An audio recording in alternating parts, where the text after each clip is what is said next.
Hello student, स्वागत है आपका आईसीटी वर्चुअल क्लासेस में। मैं हूं कविता, आपकी साइंस टीचर।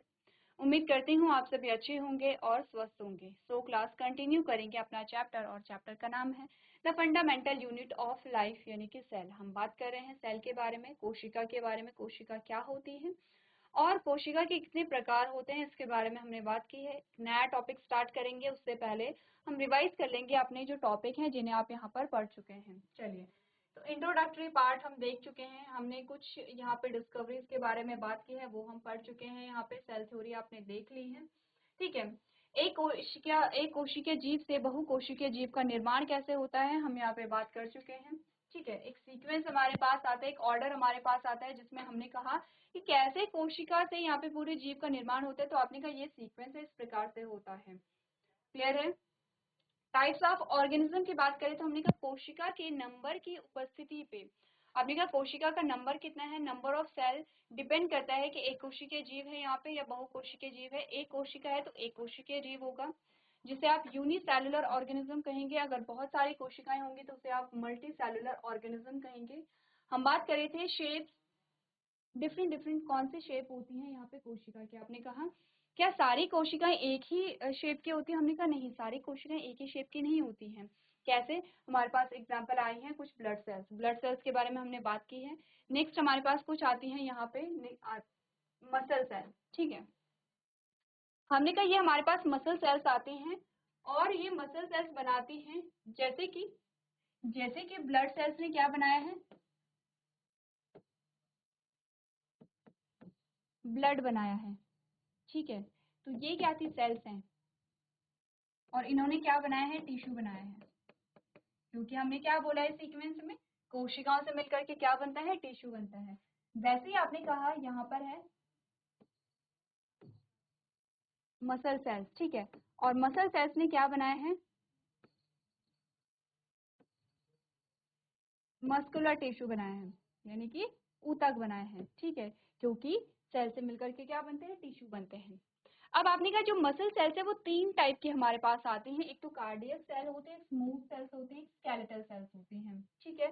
तो वैसे तो आप टिश्यू चैप्टर पढ़ेंगे और टिश्यू चैप्टर में हम इन तीनों चीजों के बारे में बात करेंगे, लेकिन थोड़ा सा एक आइडिया आप ले लीजिए।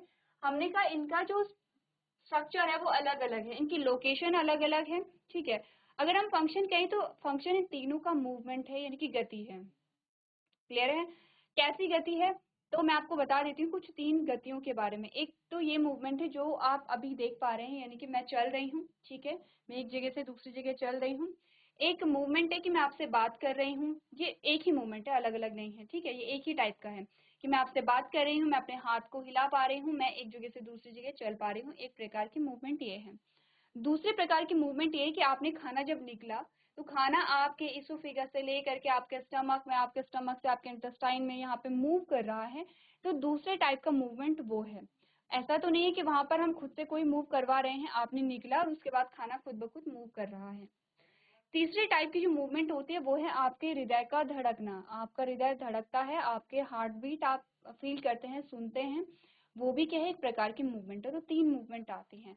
आपने कहा कार्डियक सेल मिलकर के बनाते हैं यहाँ पे कार्डियक टिश्यू,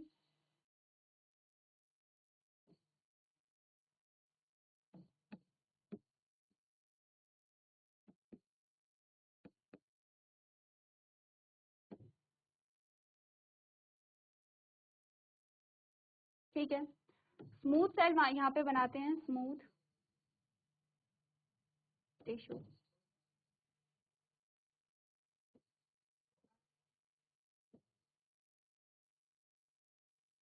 स्केलेटल सेल्स यहाँ पर बनाती हैं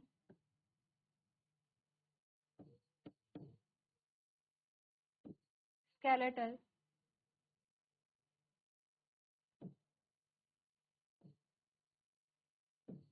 अच्छा टिश्यू की जगह हम मसल लिखेंगे, क्योंकि मसल ही क्या है, एक टिश्यू है। कार्डियक मसल, स्मूथ मसल और स्केलेटल मसल। क्योंकि मसल क्या है, यहाँ पर टिश्यू है, मसल क्या है, टिश्यू है। मसल हमने कहा तीन टाइप का होता है, क्यों, क्योंकि तीन टाइप की क्या होती है, सेल्स होती हैं। कार्डियक मसल्स आपका कहाँ मिलता है, आपने कहा आपके हार्ट में मिलेगा, आपके हार्ट में मिलेगा। स्मूथ मसल्स आपके कहाँ मिलते हैं? Internal organ. और स्केलेटल मसल कहाँ पे मिलते हैं? आपके स्केलेटल सिस्टम में।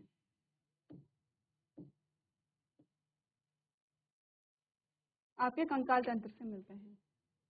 क्लियर है? लोकेशन अलग अलग है, यहाँ पर स्ट्रक्चर अलग अलग है। कार्डियक सेल्स आप देख रहे हैं ब्रांच होती हैं, कैसी है? ब्रांच है, शाखित हैं। दूसरा आपने कहा मल्टी न्यूक्लिएट है, यहाँ पे दूसरा क्या है? Multi nucleate. मल्टी न्यूक्लिएट का मतलब क्या होता है? यहाँ पे चलिए,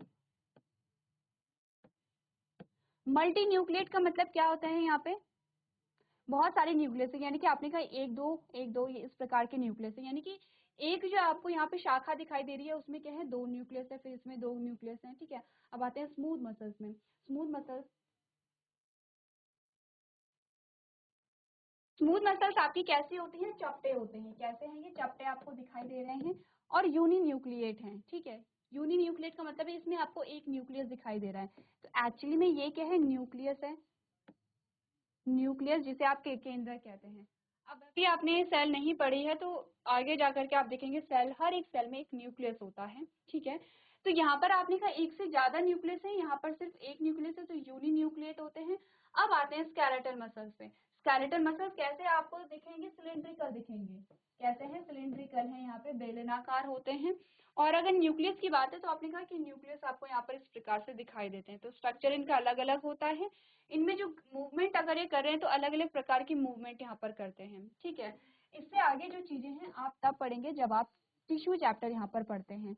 तो हमने कहा कि अगेन हमारी बॉडी में, अभी तक आप सिर्फ ह्यूमन बॉडी के एग्जाम्पल ही देख रहे हैं। अभी तक हमारे बॉडी में जो सेल्स होती हैं उनका जो आकार होता है वो अलग अलग आकार यहाँ पर आता है। ठीक है, एक और एग्जाम्पल देखते हैं अपनी बॉडी में। एक और जो एग्जाम्पल हमारे पास आता है वो है ये जो कि हम कर चुके हैं, ये है न्यूरॉन। ये है न्यूरॉन, और न्यूरॉन मिलकर के बनाते हैं यहाँ पे नर्वस सिस्टम। ठीक है, ये एक सेल है, इसका स्ट्रक्चर कुछ इस प्रकार का होता है। अब आप देखेंगे कोई सेल ऐसी है, कोई ऐसी है, कोई ऐसी है, कोई ऐसी है, कोई ऐसी है। तो आपने कहा कि हमारी बॉडी में जो सेल का जो शेप है वो बहुत अलग अलग होते हैं और कार्य भी इनके अलग अलग होते हैं। अगर इनकी हम बात करें तो आपने कहा इनका काम है यहाँ पर जो इन्वायरमेंटल जो स्टिमुलस होते हैं, जो उद्दीपक होते हैं, उनको रिसीव करना और यहाँ पे क्या करना? सिग्नल पास कराना। एक और एग्जांपल हमारे पास आते हैं जिसमें मल्टीपल सेल हैं, जैसे कुछ प्लांट सेल, कुछ एनिमल सेल। ये आपकी आरबीसी है जो कि यहाँ पर देखी थी आपने। ये आपकी मसल सेल है जो कि आपने यहाँ पर देखी थी। ये आपकी नर्व सेल है जो आपने यहाँ पर देखी थी। ये क्या है? यहाँ पे पैरामीशियम है। ठीक है, ये पैरामीशियम की बाद हमने कहा डायटम से। ये आपने कहा कि ली फोर्स गार्ड सेल, ये क्या है? गार्ड सेल है।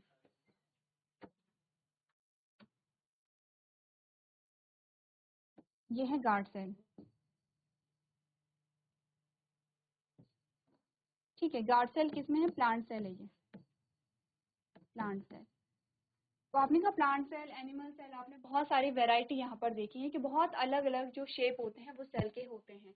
अब आप चाहें तो इन डायग्राम को अपनी कॉपी में बना सकते हैं जिससे कि आपको आइडिया हो जाए कि कौन सी जो सेल है वो किस प्रकार की होती है, क्योंकि आगे जाकर के आप स्ट्रक्चर पढ़ते ही पढ़ते हैं। जब आप डिफरेंट टाइप्स के ऑर्गेनिज्म के बारे में बात करेंगे तब आप स्ट्रक्चर जो है वो पढ़ते हैं यहाँ पर। तो चलिए एक बार आप जल्दी से इन्हें ड्रॉ कर लेंगे। चलिए आगे बढ़ते हैं यहाँ पे।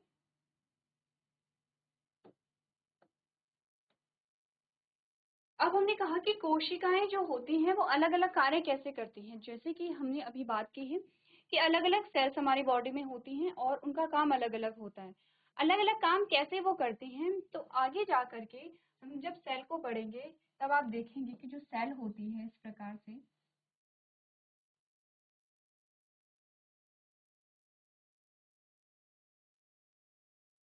सेल में अलग अलग स्ट्रक्चर पाए जाते हैं।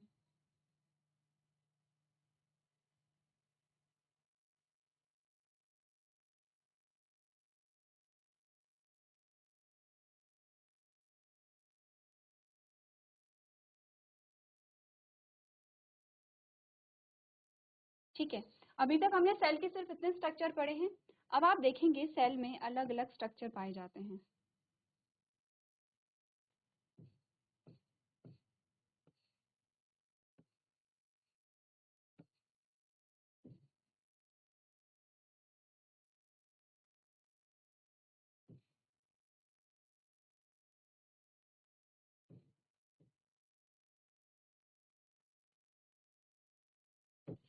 आपने कहा यहाँ पर हमें कुछ नए स्ट्रक्चर मिले हैं इस प्रकार के,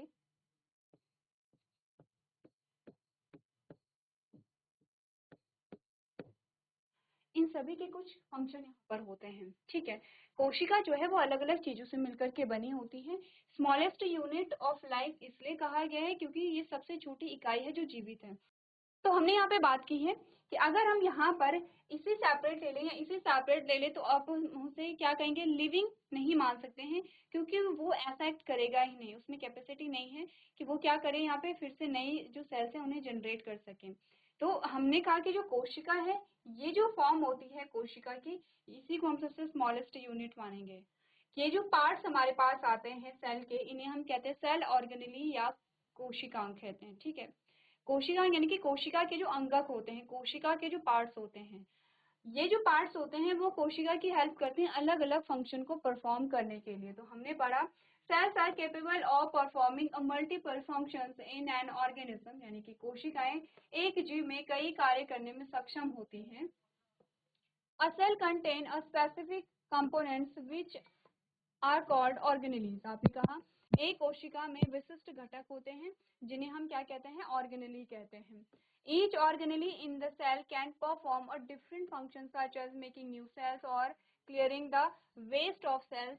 Thus, organelles allow a cell to perform a several kinds of activities in an organism. हमने यहाँ पे बात की है कि कोशिका में प्रत्येक कोशिकांग अलग अलग कार्य कर सकता है, जैसे कि नई कोशिकाएं बनाना या कोशिका के कचरे को साफ करना। इस प्रकार ऑर्गेनेलीज एक कोशिका को जीव में कई प्रकार की गतिविधियों को करने की अनुमति यहाँ पर देते हैं, ठीक है। क्या होती है ये ऑर्गेनेली, इनका क्या नाम होता है, आगे जाके हम यहाँ पर इसी चीज के बारे में पढ़ेंगे। अब स्टार्ट करते हैं, हमारा जो नेक्स्ट टॉपिक आता है। जब आपने चैप्टर स्टार्ट किया था तो आपने कंटेंट यहाँ पर देखा था, अलग अलग टॉपिक आपने देखे थे।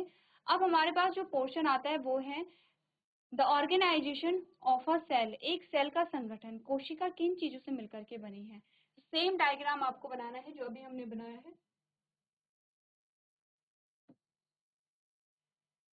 ठीक है।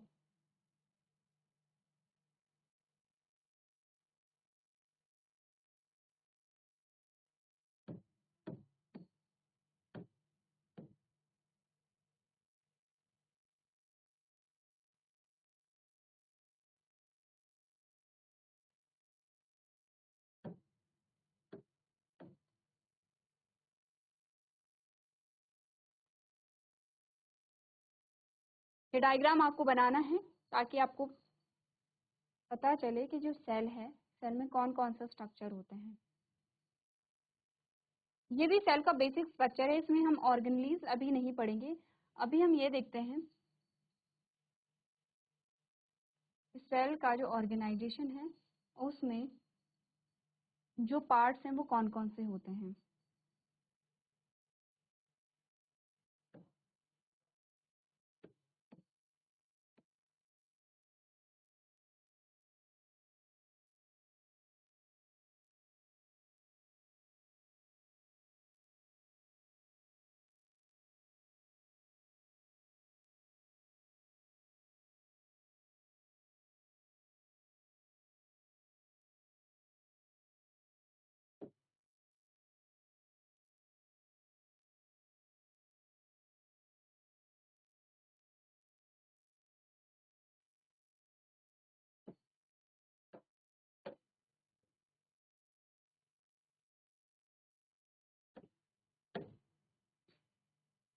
चलिए, ये है सेल और यहाँ पे मैं कुछ लेबलिंग कर रही हूँ।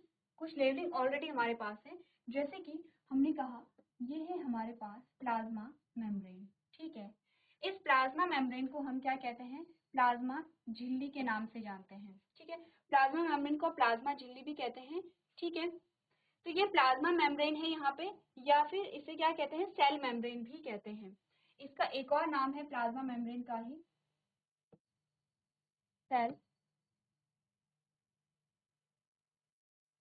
मेम्ब्रेन, ठीक है। कंफ्यूज नहीं करना है, दोनों एक ही के नाम है, सेल मेम्ब्रेन कहेंगे या प्लाज्मा मेम्ब्रेन कहेंगे। इसे कोशिका झिल्ली कहते हैं, यहाँ पे प्लाज्मा झिल्ली है, तो सेल मेम्ब्रेन को हम कोशिका झिल्ली कहते हैं।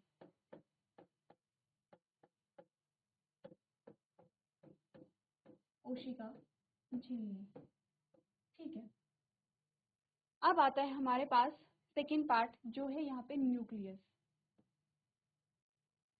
इस स्ट्रक्चर को हम कहते हैं न्यूक्लियस, ठीक है। ये पूरा स्ट्रक्चर, सिर्फ इस आउटर लाइन को नहीं बल्कि इस पूरे स्ट्रक्चर को, या फिर हम सेम कलर से कर दें तो ज्यादा बेटर होगा।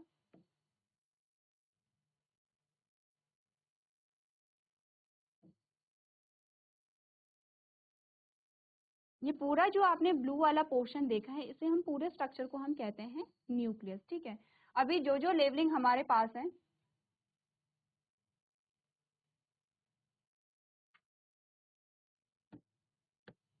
जो जो लेवलिंग हमारे पास है हम उनको करते हैं। इस न्यूक्लियस को जो हम कहते हैं वो कहते हैं नाभिक। क्या कहते हैं इसे? नाभिक कहते हैं। न्यूक्लियस को क्या कहेंगे? नाभिक कहेंगे, ठीक है। या फिर मैं यहीं पे लिख लूं नाभिक। अब ये जो येलो वाला पोर्शन आपको दिखाई दे रहा है, इसका नाम है साइटोप्लाज्म, या फिर इसको क्या कहते हैं? कोशिका द्रव कहते हैं। इसका नाम है साइटोप्लाज्म या कोशिका द्रव, ठीक है। अब ये दो दो एरो इसलिए हैं क्योंकि एक हिंदी का है एक इंग्लिश का, कंफ्यूज नहीं करना है, ठीक है। दो मतलब साइटोप्लाज्म को ही आप क्या कहेंगे? कोशिका द्रव यहाँ पर कहेंगे। इतनी बातें क्लियर है, ये चीजें तो हमारे पास है। अब कुछ और चीजें हमारे पास आती हैं, जैसे कि ये पूरा न्यूक्लियस है, लेकिन जो न्यूक्लियस बना होता है वो बना होता है न्यूक्लियर मेम्ब्रेन से, ठीक है। न्यूक्लियर मेम्ब्रेन में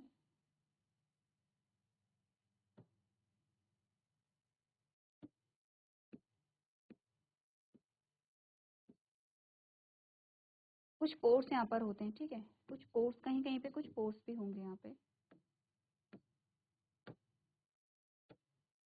और न्यूक्लियर मेम्ब्रेन के अंदर आपने कहा कुछ चीज होती है जिसे हम कहते हैं जेनेटिक मटेरियल।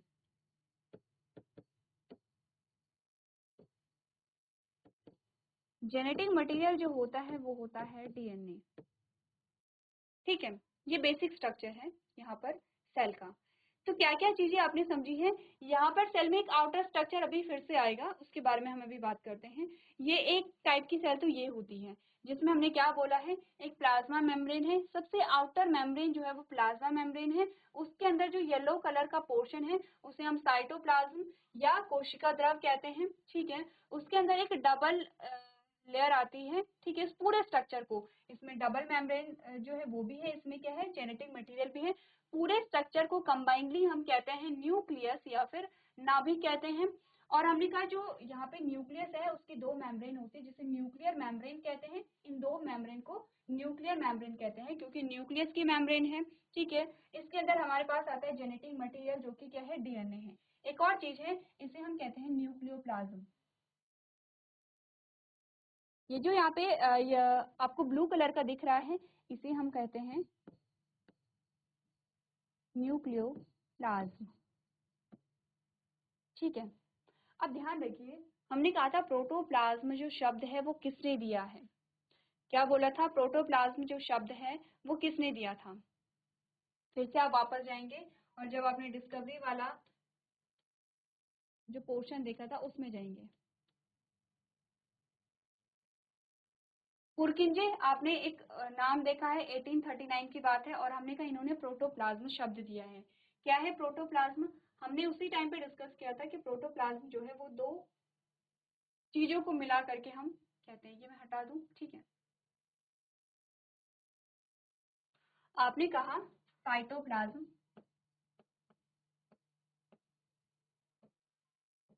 जो कि ये वाला पोर्शन है येलो वाला, ठीक है, प्लस न्यूक्लियोप्लाज्म